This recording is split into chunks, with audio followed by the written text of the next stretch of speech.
एक सर्वे के मुताबिक आपके फैमिली में अगर 5 आदमी होते हैं तो आपका महीने का खर्च कितना होगा। तो सर्वे में जो रिजल्ट आया उसके मुताबिक कम से कम 20,000 रुपए। अगर आपकी सैलरी मात्र 8 से 10,000 रुपए हो तो आप अपने महीनों का खर्च, आपके परिवार का खर्च, आपके दवा और दारू का खर्च, आपके परिवार के तमाम जरूरतों को किस तरह से पूरा करेंगे। आज मैं बात करने वाला हूँ हमारे और आपके गांव, मदरसों और मस्जिदों में जो इमाम और मौलवी रहते हैं उनका तनख्वाह, उनकी सैलरी मात्र 8 से 10,000 रुपए होते हैं, जो कि बहुत कम है। सोचिए हमारे गांव के इमामों की इतनी हालत है, वह पढ़ लिख कर एक इमाम बनते हैं बहुत ही मुश्किल से, और 8 से 10,000 सैलरी भी मैं ज्यादा बोल दिया। बहुत सारे जगह ऐसे है जहां पर इमामों की जो सैलरी होती है मात्र 5 से 6,000 रुपए होते हैं। सोचिए हम एक मुसलमान है और हमारे जो इमाम होते हैं उनकी तनख्वाह इतनी कम है, और इतने कम तनख्वाह होने के बावजूद भी उनको सही समय पर,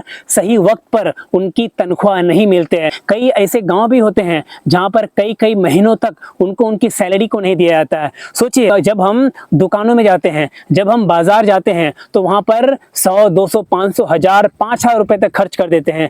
चाय हर दिन हम लोग 10 ठोकर के पीकर पैसे को बर्बाद कर देते हैं। सिगरेट, दारू, तरह तरह के जुआ, जो आज IPL में, ड्रीम 11 में हम लोग 50 रुपए, 100 रुपए लगा करके बर्बाद कर देते हैं। लेकिन जब बात आती है इमाम को सैलरी देने के बारे में, तो उनकी तनख्वाह बढ़ाने के बारे में, तो उस समय हम लोग पीछे हो जाते हैं। सोचिए आप अपने परिवार की हालत को देखें कि आप इतने कमाते हैं, इतना ज़्यादा कमाते हैं, और इतना ज़्यादा कमाने के बावजूद भी जब आपका परिवार सही से आप नहीं गुजारा करने पाते हैं, आपके परिवारों में, आपके फैमिली में कई तरह की दिक्कत आने लगती है। इतना कमाने के बावजूद भी जब आपके इमाम, जो आपके गाँव के मुअज्जिम है, जो आपको 5 वक्त का नमाज पढ़ाता है, जो आपके बच्चों को तरबियत व तालीम देता है, अगर उनकी हालत इतनी बदतर हो, उनकी तनख्वाह अगर इतना कम हो, तो वह किस तरह से अपना गुजारा करेगा। हमारा जिस तरीके से परिवार है, हम अपने परिवारों के लिए जिस तरह से हर एक चीज़ को करते हैं, अच्छे अच्छे चीज़ों को खाते हैं, अच्छे कपड़े पहनते हैं, हर एक शौक़ को पूरा करते हैं,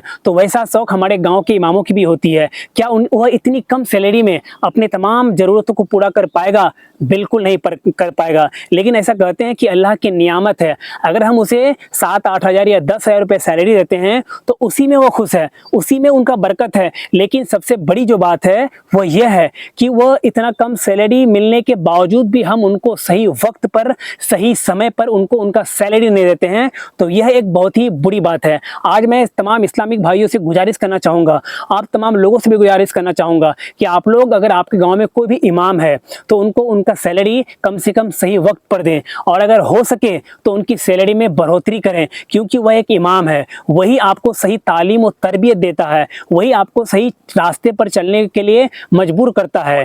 तो इसीलिए हमें और आपको गांव के इमामों के बारे में भी सोचना चाहिए, उनकी सैलरी के बारे में भी सोचना चाहिए।